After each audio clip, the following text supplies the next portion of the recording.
Do I owe you dollars? I don't think you do. Okay, maybe one or two. Maybe one or two. Maybe one or two. You just buy me Starbucks. Really. Okay, sweet.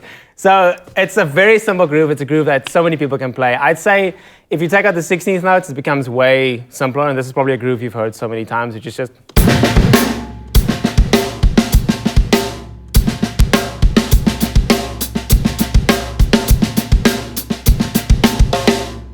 First of all, this kit sounds phenomenal. You crushed it. Yeah. Dang, it's so much fun to play. But they gotta pay me for something. Dude, that's phenomenal. It sounds so good. It's so much fun to play. But that is a groove that you've probably heard before. And then this is actually piggybacking off of a thing that you showed me a long time ago. Which I'll is take your word for it. Oh yeah. Yes. So I started messing with that a lot, and then I realized that lefty, as always, is the much less unintelligent brother with regards to the other hand. So real quick, before you even go on, what would you say to someone who feels discouraged about their weak hand not being as good as their dominant hand? You go first, and then I'll say something. I'll say welcome to reality on Earth.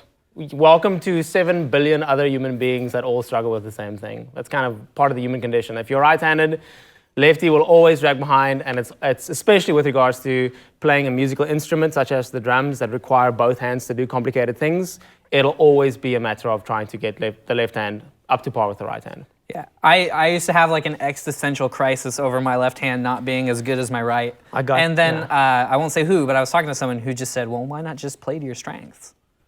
Like, seriously, lead with your right hand. Yeah.